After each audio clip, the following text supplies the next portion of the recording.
Yeah, much. If you need anything, can you shout? We should be good to go. Okay. You can use the mic for the people in the room. If you guys have questions for Jorge, please use the mic so the people online can hear you. Let's leave this with Rob. Just turn that on. Unless you guys have questions. Thank you, guys.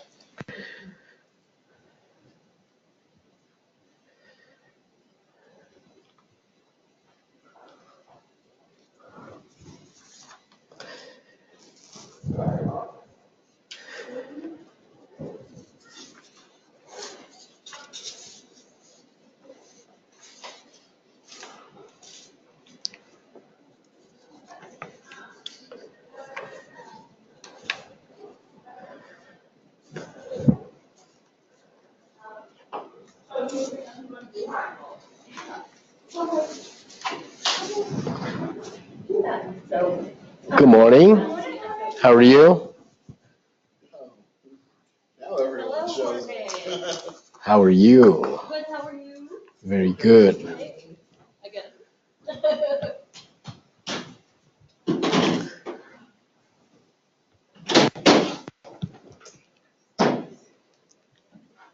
How's it going? Good, how are you?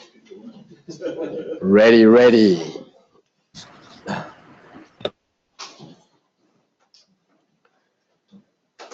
Well, it is 11:01, so let's get started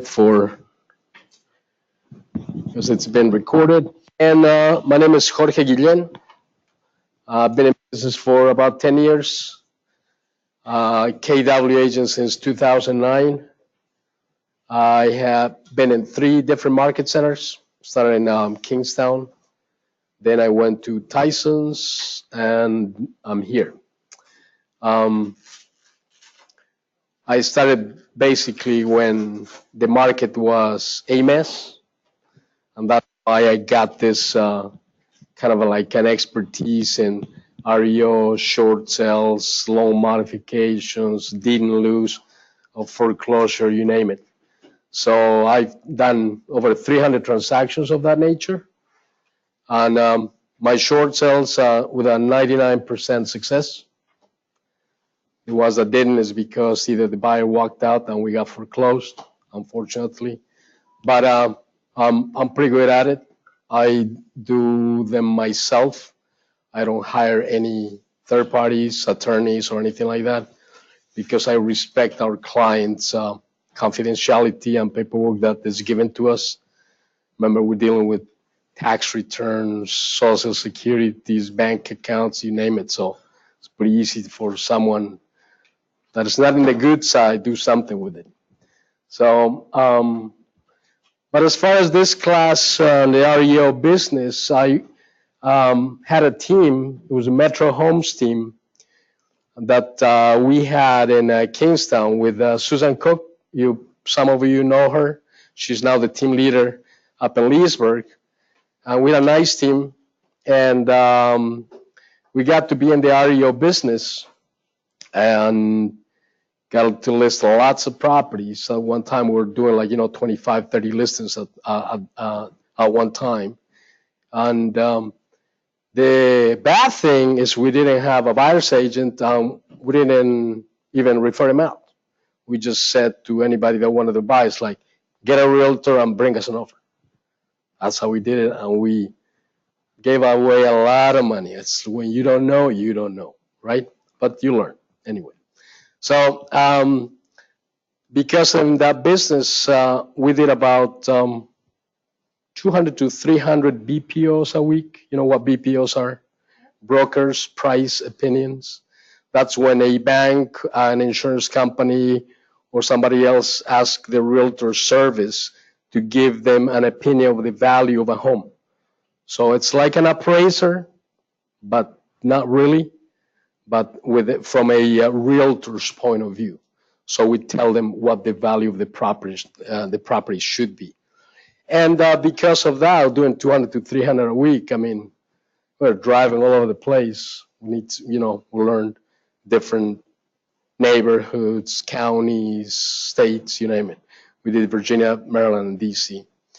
And because of that volume we were doing, banks are starting to give us listings.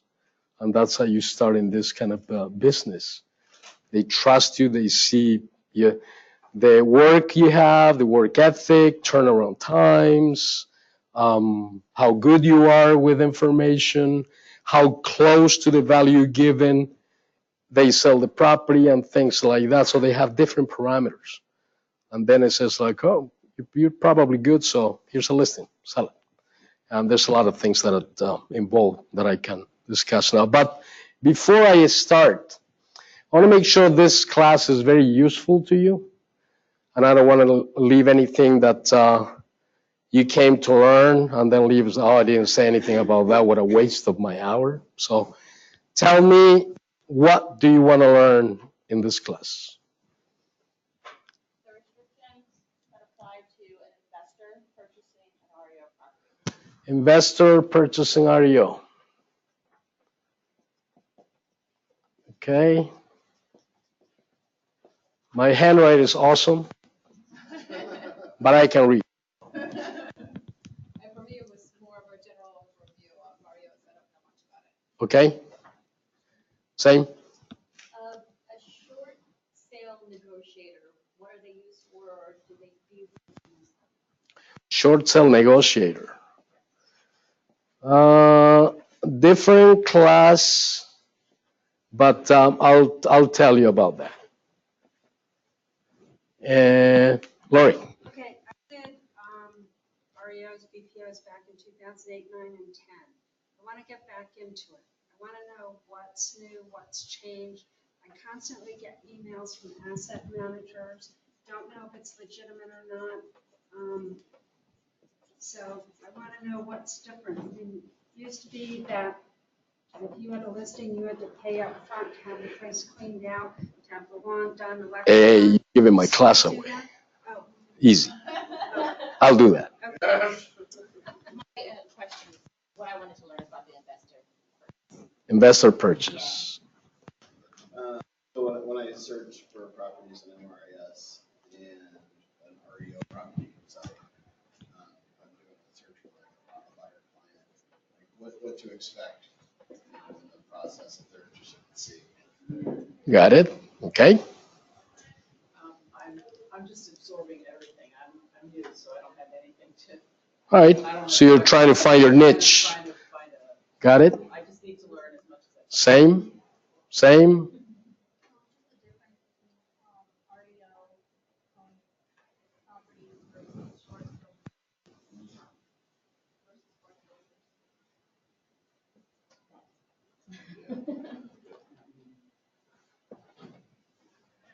And that is a great starting point, because sometimes we don't know what the difference is between an REO, a foreclosure, a pre-foreclosure, shorts, and all this kind of lists that we came, to find in the MLS or we hear about it. And because we don't know, we sometimes send the wrong paperwork or we don't know how to act with them. And sometimes it will cost us money or to our clients, which is worse. Basically, the REOs are an opportunity for a bargain, and short for real estate owned. That's what REO means, real estate owned. Bank owned properties that have been foreclosed entirely. They follow the process of foreclosure because there are different stages. You're going to see sometimes pre-foreclosure, typical in the Zillow website, pre-foreclosure. What is that? A property that has, the owner that has defaulted paying his or her mortgage. Once that happens, then the bank goes to the county and, certifies that fault with the county so they can start foreclosure procedures. And because it's public information, Zillow gets that, puts them on their website. Well, not only Zillow, let's not pick on Zillow, but and some websites, that's what they do. And it's pretty misleading because that's not a property that it's advertised for sale. It's just, they're advertising that property that is in pre-foreclosure. So what do? You can help that homeowner in pre-foreclosure.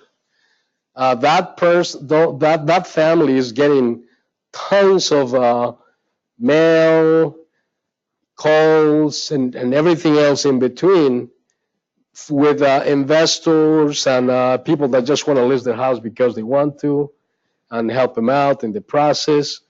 And basically, the way that I use it better, because there's a lack of inventory right now, that's an opportunity for your client to help that family. And you can buy that property because you have the buyer.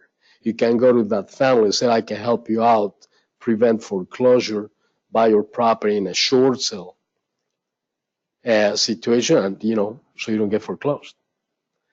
That's the opportunity I see. Other people see it as like, oh no, just another listing, let's get it. And if we get an offer or we can negotiate, well, they just don't care basically. Anybody has different strategies, right? But that's a pre-foreclosure. It's not that it's listed. It's not. Now, take a look at the MLS as well. That property could be listed already. And it will be listed as it says other, or it says short sale, right? What's that? Potential short sale, and that's when But anyway, there are also a website that I use. That's the NRPR. It's free for us. Just register with it, and you can put any address in the U.S. and it'll tell you a lot about that property. If there's when it was purchased, what type of loans they have gotten, are they current or they're behind, and things like that. So you can find out more about that property being advertised, okay? And sometimes even Zillow might give you the attorney who's doing the foreclosure procedures. That is good information to get. Well, the life cycle of a foreclosed home. So the homeowner realizes that he cannot pay his mortgage, and he might try to sell his home, in which case, if the sales price is less than what he owes on the mortgage, it becomes a short sale, which is subject to their lender's approval. That's why you see third-party approval, right? Is it a good deal for your clients? People have this concept about a short sale. Oh, it's a less price than the current market value. No, it is not. It is not. Agents that don't know much about short sales and list properties for less than market value are doing a huge, they're harming their clients, because in the process, sometimes people are not paying their mortgage, they will get foreclosed. And if you have something that you're advertising with the wrong price and you get an offer, okay, that offer is going to be countered. Let's play with a $400,000 property. And because it's a short sale, according to the ones that don't know about it, let's list it for $300,000. And we'll see how many offers we get. You'll be inundated with offers. Because the neighborhood sells for $400,000, a $300,000 property, you're going to have like 50 offers, if not more. Okay? And then, because you're doing just like a regular list, then you're going to say, okay, send me your best and highest, and whatever, they're going to send you up to maybe $350 and things like that. And the buyer's going to be, oh, wait, we won, and stuff like that. That offer, it will be sent to the bank. Okay? The bank, then, the seller's bank, is going to hire one of us that is in their network to do that BPO that I told you about. And that agent is going to tell him the house value is 400,000. So what's the bank going to do? Counter back. Okay, offer 350, counter to 400,000. Okay, so what's the buyer going to do? If you have a buyer's agent that doesn't know anything about short sales either, that's going to be a problem because he had his client qualify up to 350. We're good. You go to that transaction, you get counter, you got to leave because he cannot qualify for the loan, right? So it's like now a savvy agent that knows about that will know that the property value is 400,000. Yes, you have lowball, maybe the bank, doesn't care much, or there's probably 2 or 3 banks that have a lien on the property, and the first one with 350 will cover all his costs. It'll be 100% paid, and he'll approve the short sale. Okay, that's one of them. So what if there's another second lien or a third lien? The second lien will not approve it because the first one is going to tell the second one is going to get $8,500 or $6,000, and if there's a third one, just split in between both of you. And because the second one is going to do another BPO as well, they're going to see the offer is pretty low at 350. So if they sell it for 400,000, they'll pay off the first lien a bit more money than the 8,500. So forget it. We're countering. We're not going to accept it. Okay. So there's a bunch of things in between about the short sale listing. Everybody thinks, let's go and look for short sales. I have a client that I got 2 weeks ago. I want to buy a short sale. It's like, okay, why? Because it's, it's a good bargain. It's like, no. The short sale, it's an option for a seller that owes more than what its property is worth. And the bank will forgive him that amount. It will allow him to sell for market value and forgive that the difference. Okay. Now, up to December 2015, there was a law that the government will forgive, deficiencies. They don't have to pay taxes and things like that. But that law has expired, like I said, in December 2015. So from January 2016 until now, anybody that does a short sale, deed in lieu of foreclosure, gets foreclosed and things like that, once the transaction has taken place, the deficiency forgiven will be reported to the IRS, and also they will be sent a 1099 by the bank, and the IRS says that's a benefit for the seller. I mean, he's paying, this debt with less money. He benefited, so that's an additional income. You pay me taxes at the end of the year. And usually what that amount is about 30% of the forgiven amount. So if you have a deficiency of $100,000, you got $30,000 that you need to pay. You need to inform that to your client. And we have a question. The question is, isn't in Virginia the amount, you just repeat the question.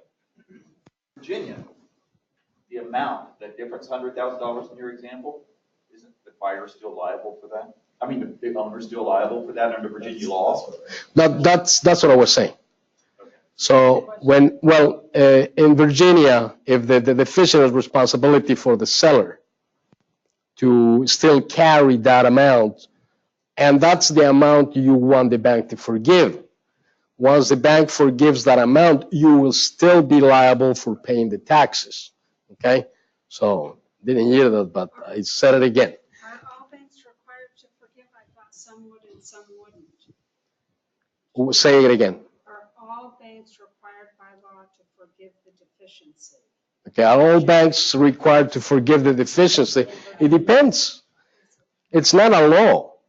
Remember that once you have a mortgage that you take to buy a home, you sign a note which says that you will pay that money back. So is it a true statement to say that some banks in Virginia will forgive and some will not forgive a deficiency? Is that a true statement? A true statement is it depends on the investor. It doesn't matter if it's Virginia, DC, Maryland. It doesn't matter. There's not a rule it depends on the investor. Remember that lenders are servicers of the mortgage loan. Behind that, there's an investor that gives money to banks so they can lend money for mortgages. So two people that have a mortgage with Bank of America, okay, they have different outcome. Why? Because your investor was from some company in Europe, and yours was from the pension fund from somewhere in the U.S. and they have different rules. Okay, they will see what's convenient for them. So when you said, "Oh, I just did a Bank of America, they're awesome," and then you have someone who says, "I didn't get, my negotiator sucks." And that's not the case. It depends who the investor is. Okay, so that is about the short sale. That's strange that a bank doesn't have consistent rules for their investors. Well, it's not that's what you can attain is remember when you buy something, you sign a note, which is a promise to pay back, right? The amount they lend you. So different that. If you ever read the deed of trust and the note that you sign, you're gonna see that you give the power to the bank in case that you stop paying, that they can foreclose you. Now there are different rules in different states about the procedure and what they need to do. In Virginia, probably can be about 3 months behind.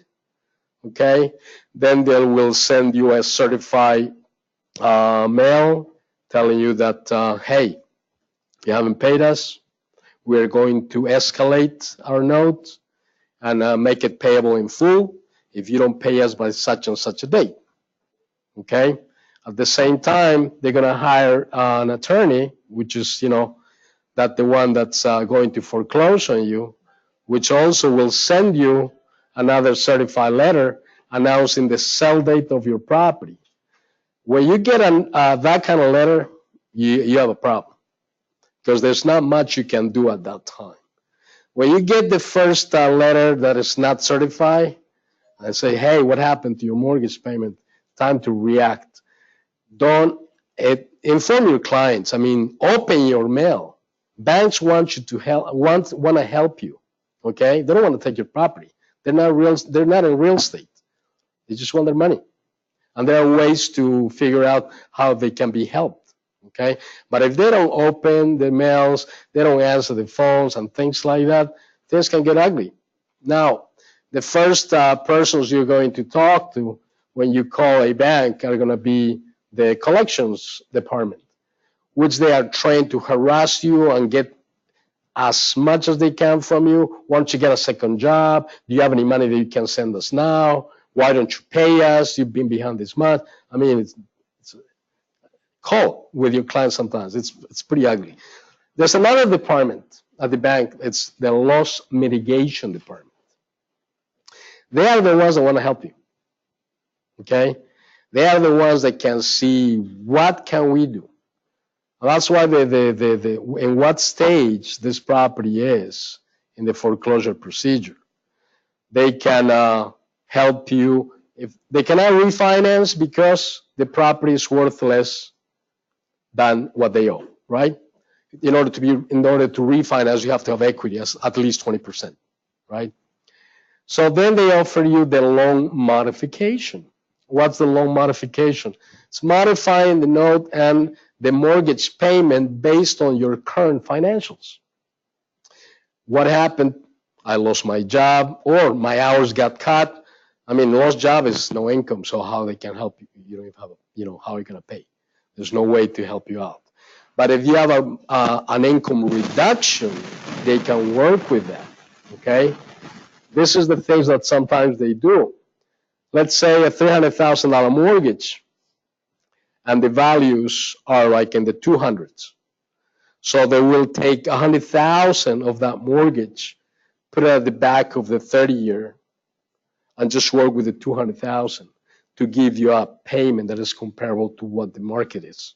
Okay, you'll be obligated to pay that at the end of the 30-year, right? In one lump sum. But by then you can refi, do whatever. Okay, but that's one way they can help you. Some people, I mean, it's like, and that's when I go to take a listing, the first thing I said is, why are you selling? I want to know that. Because buy a home, it's, you know, the process and the stress, and it's a lot of money to just now let's sell it. And sometimes I found people that is like, I can't afford it. It's like, have you talked to your mortgage company? And they say, no. Okay. So let's see how we can help you, you know? And those are the biggest fans you'll get in a long run, because you save them, you keep them home. Sort of like going, hey, you want to sell? Sure, no problem. Sign here, boom. Signs, boom, done.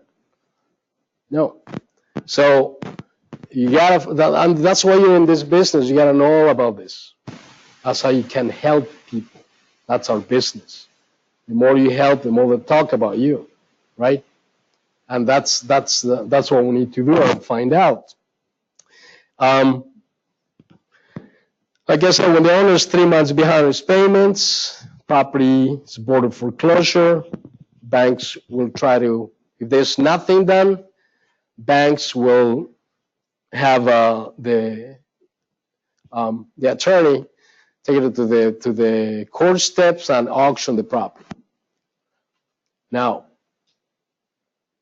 that's in an auction case, the day of the sale of the property. Okay, it's still not a good deal.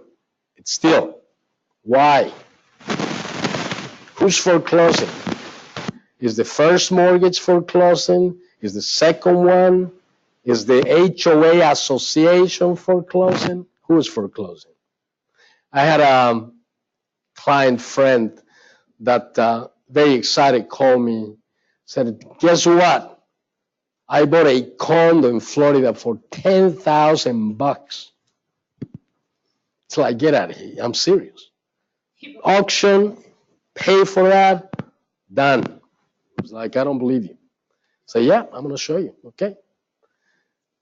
The condo association foreclosed on the property to get their money. So there were still 2 liens on the property for over $100,000. Okay, and she thought she did a good deal.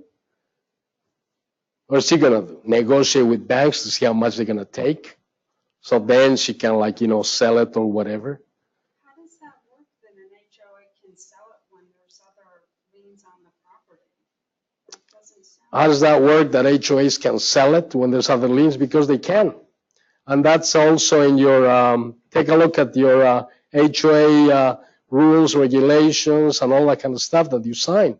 The HOA can do that. Now, it's not very common in this area, but very common in Florida, Texas, and those places, okay? So, but they can do that.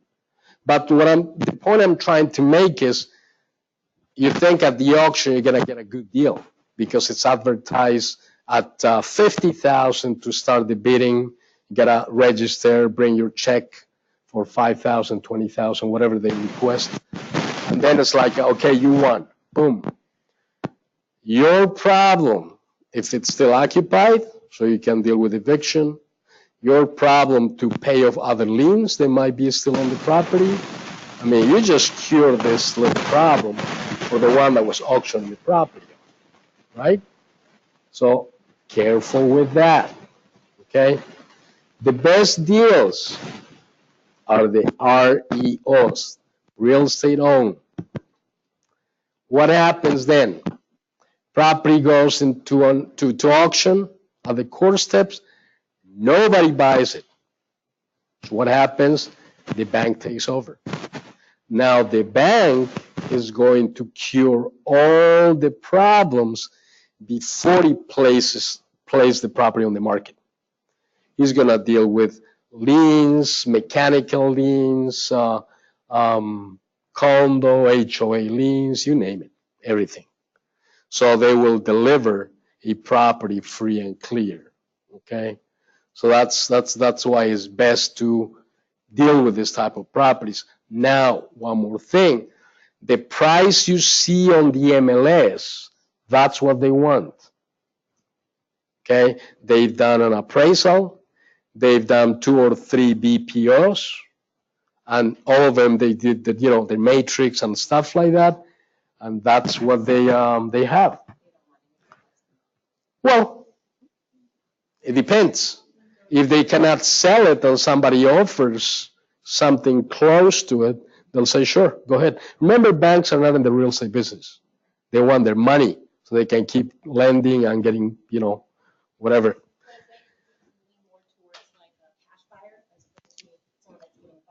Well, the bank leans more towards a cash buyer or financing purchase. It depends. Which one's going to give them a best net? But also they got to see, but if I have 2 buyers, one is a cash buyer that can close in 10 days, and the other one is an FHA, VA loan buyer that can close in 30 to 45 days, which one do I want? Right? Yeah. No, I mean, and that's one of the things. It's kind of difficult to compete. Now, it depends though. I'm going to explain why. Who is buying this foreclosed properties cash? Investors, right? But also, take a look at this. The investor, what type of investor is buying this property that your owner occupant cannot beat him? That's an investor that will hold the property.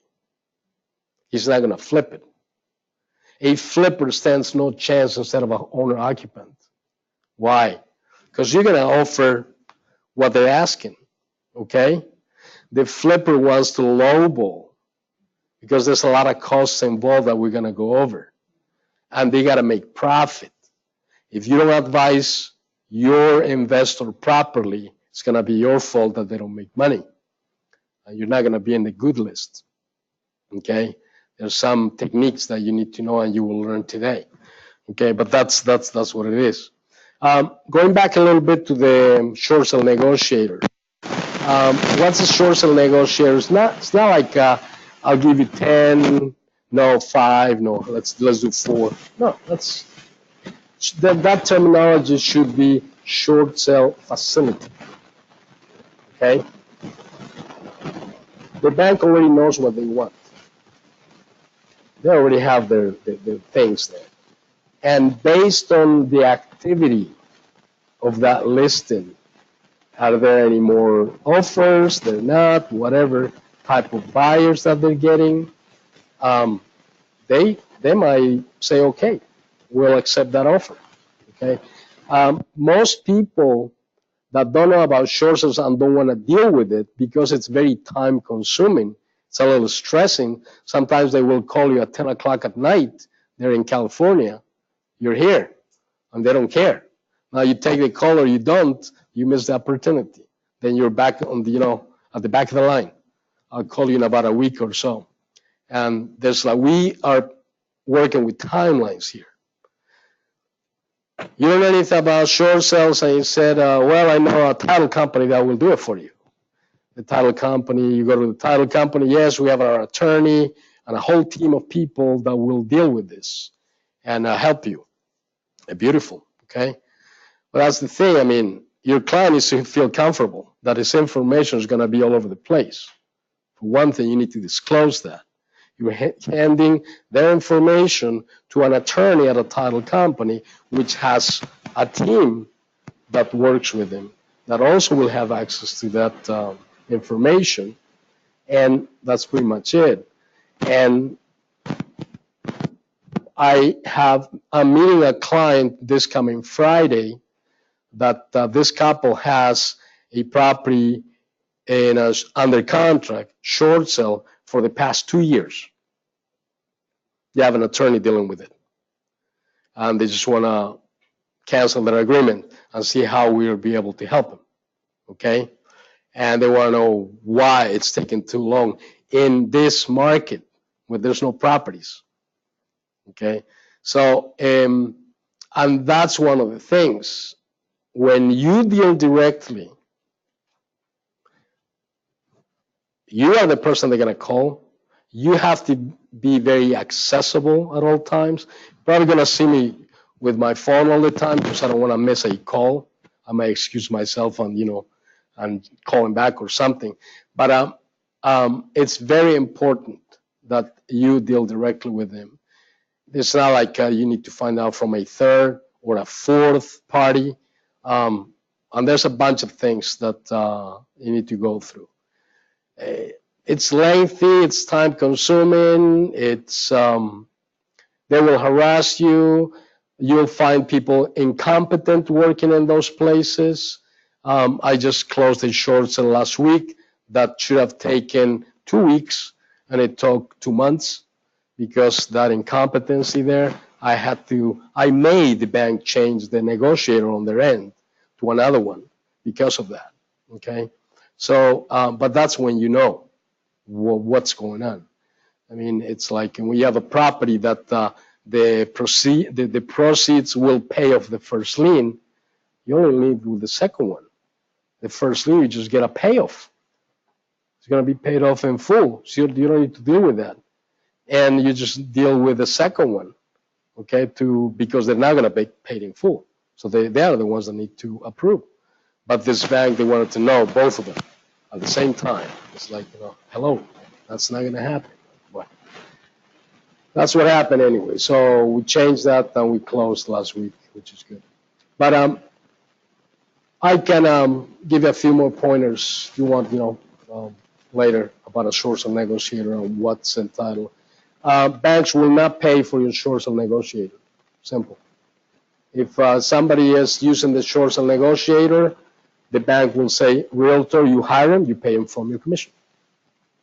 Simple. So they're not going to be, because sometimes the title company will allocate some money to pay the attorney. Bank's going to observe that amount. Third-party approval, they approve all costs, okay? And that's one of the costs that they will not approve, the negotiator. Negotiator, that comes from your commission, sorry. You hire them, you pay them. Because they don't need one. Simple. So that's about a negotiator. Well, let's see. The property, like I said, fails in the auction. It goes back to the bank. The bank will hire an asset manager. The asset manager, quite a few, will hire a realtor in the area to market the property. Now, sometimes when you call those agents, it's like, can you tell me about the property? What do they tell you? Read the MLS, read the remarks, check the information in there. Why they're like, seem not to be so friendly? Because they don't know anything. They just market the property, okay? They're a tool for the bank to advertise the property. And basically, you're going to see that they have documents on the MLS section and say how to submit an offer. Go to this website, sign up with this website, and things like that, and use these documents, okay, on top of your offer when you want to submit one. So, like I said, the REOs are your best bet instead of a short sale, because even if a short sale looks like a good deal, now you get, how about if the bank approves the short sale, you're happy, but then the seller doesn't accept what the terms and conditions of the approval letter. Because on the approval letter, it says, we approve this short sale offer, but you will still remain responsible for the deficiency, and you must take a promissory note for the next 10 years no interest. What are your clients says? The hell with it, no. I don't care. I don't want to. I mean, I'm not getting any money. I'm losing money. And now I have to pay. I keep paying for the next 10 years. I'll file bankruptcy. Most people do that. Okay? So don't get discouraged by that. It's negotiate. That's when maybe the negotiation comes into play. Because a promissory note after the settlement of a property, it becomes an unsecured note. There's no property where to hold on to anymore. It's just like a credit card. You can renegotiate that, okay? And I did that. $30,000 promissory note, and we paid off with $2,000. Okay, it was still a good deal for the seller, not carrying those $30,000 and get paid off immediately. Because what did my client says? Like, you know what? Done with the property, we sold it, fine. This is the promissory note. Unfortunately, my situation has not changed. It's gotten worse. I cannot carry this note any longer. So I talked to my attorney. He advised me to file bankruptcy. So what are you willing to take? One-time payment. $10,000, $1,000. Come on, it's like, $1,500. Got in 2,000. Okay? So, don't get discouraged. Okay? That's when negotiations can happen. What happens to those promissory notes? They get sold to collection agencies. And the same thing when you get foreclosed, when the client gets foreclosed, that debt that remains, it's sold to collection agencies. And they are the ones. Virginia, there's no deadline to pay this amount. They can hunt you down 20 years from now. Maryland, D.C., 3 years. If they have not come after you, after 3 years, the debt's done. But in Virginia, 10 years, 15 years, and hey, you owe some money. Can you pay us? What do you mean when you owe something? Yeah, remember back in 2018, you sold this property. It was a short sale or whatever, or you got foreclosed. They sold this property for this much. You got a note to pay this amount. It's still money left. So how do you want to deal with that? Okay? So those things are going to happen one time or, whenever. There's a lot of collection agencies. That's the only thing they do. They go after those foreclosures so they can get whatever. Paying cents on the dollar. And it's a way to make money. That's what it is. So they have to be careful about that. Like I said, we have to be very careful with those transactions. Okay. Now, let's see. Investor wants to purchase an REO, and you have to make sure he's a real investor, or he is someone that watches HGTV, and it's like, wow, man, we can do this, It's so nice. It's like, okay, we buy this property for $100, we put $30,000, we sell it for $400. What an awesome thing to do. It's like, hey, let's find one. And you go like, okay. You get into that, you win, you buy the property. What happens next? Who's gonna do all the work? You gotta understand that in order to, that's what I show a future investor or an investor. Show me what you got. Tell me who's your team? Who do you have to do this type of transaction? Well, you got the realtor, Yep. You need a lawyer, right? They can help draft certain documents that are need to review the REO contracts. Because when you present an offer in an REO property, they will you present an offer in a regular NDAR contract or Maryland contract, and they will send you an addendum to the purchase contract that supersedes whatever you wrote. So your offer, it's like they only take the amount, and everything else you're gonna see in that addendum. That is all in favor of the banking institution. First of all, there's no disclosures. They never lived in the property. So what are they gonna disclose? The only thing they can disclose is based on the year it was built. It's about lead base, right? And they will say, might be, might not, but we're disclosing that was built before 1978. Here you go. They cannot disclose anything else. So there's no disclosures. Property is sold as is. It's your problem to find out. They might give you an option to do the home inspection, okay?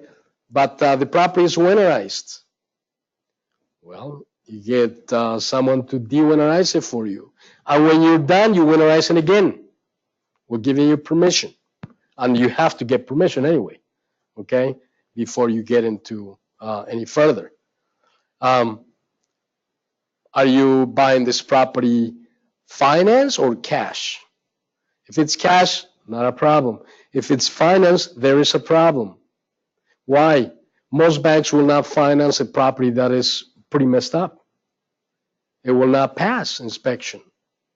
And that's why I encourage you to take Ed's class, which is the last Saturday of the month, every month. He's got a class about investors' loans, okay, which we're dealing with the 203K loans, this renovation loans that are appropriate for this type of properties. They will give you the money to buy the property and to fix it, okay? And that's why it's important to get to know about these loans. And that gentleman right there will tell you and show you and teach you exactly how that type of loan works, okay? So just a very quick and about that 203K loan. You gotta look into properties that are like, for instance, $200,000 and the best property in the neighborhood is selling for $400,000, right?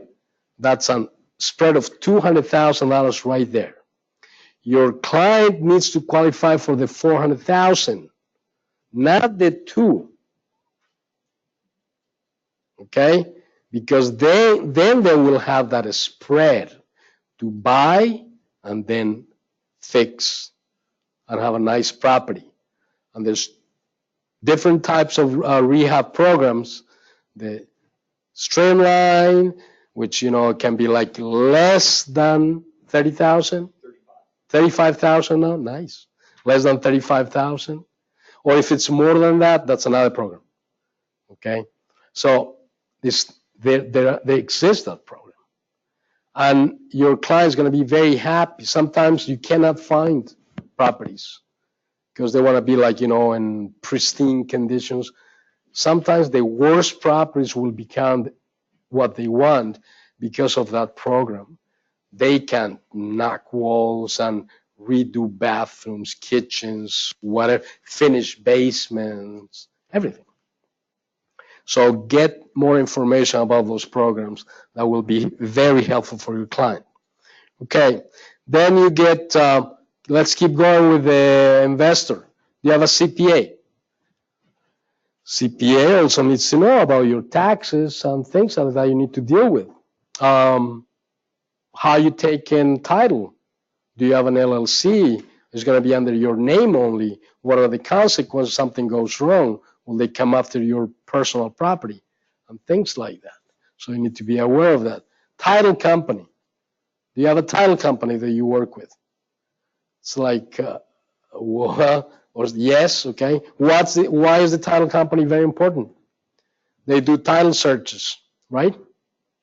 they will tell you if that's the only lien on the property during the auction or foreclose on the property, or there are several other problems attached to the property that you need to know. Okay? Even for regular listings, that's what I do. For all my listings, I get Universal Title to help me and do a title search. Because I had a bad experience with an agent that we had in Kingstown that listed a property, regular sale, beautiful. It was like everything was going well until title company called us like, there are 2 other liens on the property. And it's like, what are you talking about? Yeah. And that made the property a short sale because they didn't have enough money to pay off all 3 liens. Okay? So when confronting the owner, it's like, well, I took another loan against the property, but I will keep paying for it.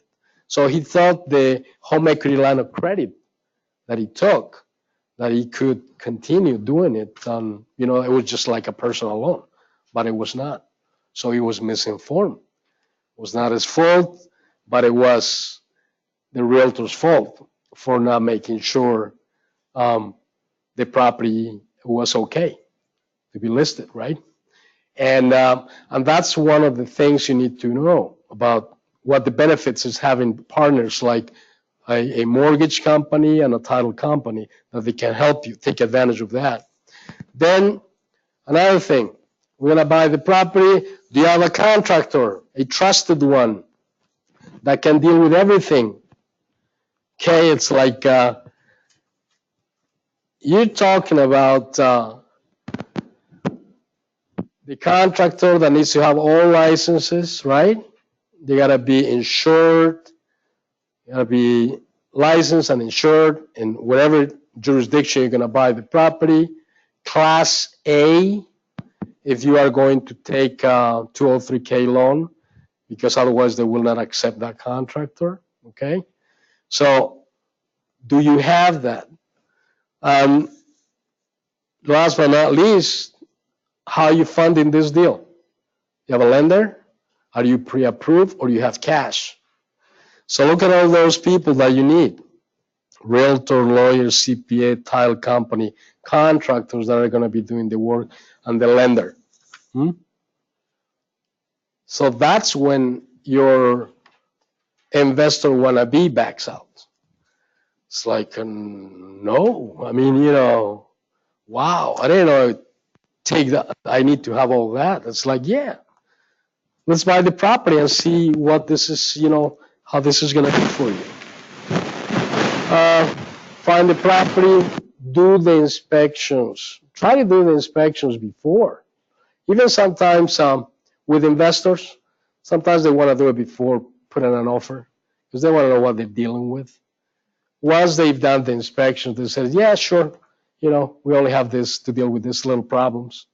But sometimes there's crack in the foundation, roof needs completely to be replaced, there's too much money. Title search, obviously, like I said, do that. Financing, negotiating the amounts, that's what we do all the time. So not a problem for us. Let's see, what else do we have? The other miscellaneous liens, sometimes in an auction, overdue utility bills that haven't been paid, unpaid homeowners association, septic inspections if they need to be done, if they're like a state regulated, rekeying the locks, ordering new garage door openers, torn out cabinets, holes in the walls, dirty diapers in the well. It's true story. Disgruntled homeowner lost his property. There's another one, put cement in the drains. Okay? We had a property here in Falls Church that the bathtub was on the 3rd floor. They left it open and they got foreclosed. They didn't get it until probably 2 months later. When you open, it was like a mushroom farm. and all the, the ceilings caved in and the whole thing. So it's pretty nasty. What's that? Well, close the bathtub, let the water running. Yep. If you want to work with, let me show you this. This is about a flip. Back there. 3 back. 1, 2, 3 back. 1, 2 back there. When you know about what you're talking about, you present this to your client, which is a flip investment summary. Okay? Talking about this property. So you need to find the selling price of the property that you're looking for. So you got to do some comps. And basically, you give the price, selling price of $110,000. Then you got to see the improvements, costs associated with the property. And you see that there HVAC, appliances, electrical, drywall, whatever. That comes out to about $19,000. Then you have the quiet costs. Sometimes those are the costs we don't even take under consideration. And people think that, okay, let's buy a property for $100,000. We're gonna put $30,000, and we'll sell it for $150,000. We'll get $20,000. Man, it's awesome. HGTV, right? No, it's not. But when you buy a property, there are costs, buying costs associated, taxes and the whole thing, right? When you hold the property, the time it takes you to renovate, there are holding costs. Okay, if you have an angel investor putting the money, you're paying interests on the money you got to buy the property. Utility costs, all those kind of things, taxes, all those are on the holding costs. And then when it's time to sell, you gotta pay realtors. Maybe they will ask for closing cost help, right? And all the transfer taxes that are involved too.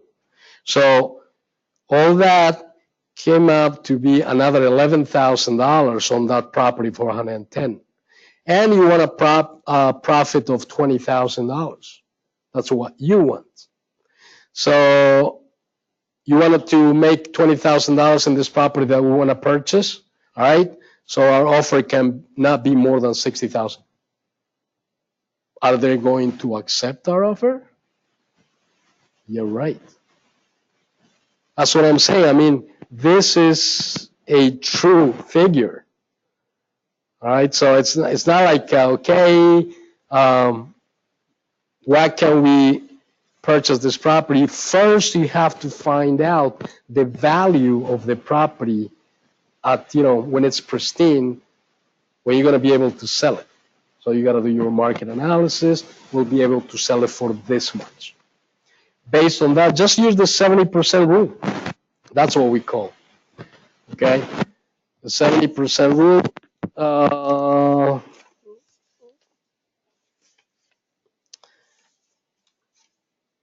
Yeah, let's say you can come up.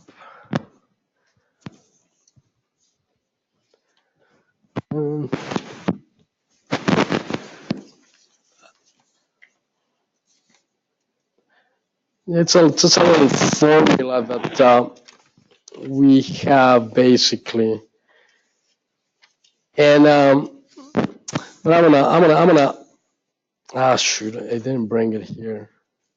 No, there you go. So basically, what we do is we take let's say a $200,000 property.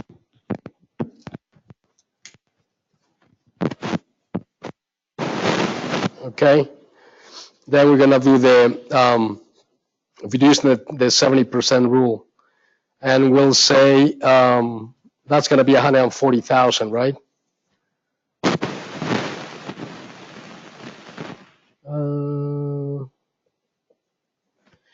And then let's say the costs is going to be about 15,000.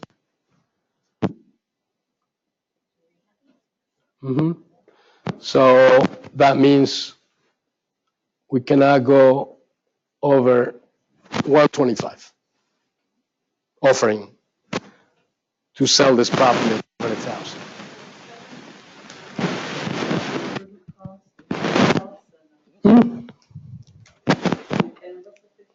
Holding costs, some of the other costs associated. Okay? So that's basically what you need to do with REOs if you want to help your client. Okay? So that's what that's why I'm giving this to you. And anybody that wants information, my email, jguillien@kw.com. I'm going to send you all the tools necessary to help investors if they want to hold properties, if they want to flip properties, calendar of with the constructor that it needs to deal with, how long it's going to take. It's a bunch of things that you realize. Also, not only the MLS is a great place to look for properties. I mean, you can go to other websites. I'm going to send you, if you email me, VA loans that got foreclosed. Okay, so we have the Department of Veteran Affairs. We have the Department of Agriculture, because USDA gives also mortgage loans. Sometimes you get foreclosed. So where do I find it? Freddie Mac loans, Fannie Mae loans, Bayview, JP Morgan Chase, huge investor, have a website, City Mortgage. So all those people have different websites. They have listings of properties, whatever you want to buy, a foreclosure. You click on the property. Well, first sign up with them. It's free, doesn't cost you anything. Sign up as a realtor, not a buyer. Sign up as a buyer unless you want to buy, right?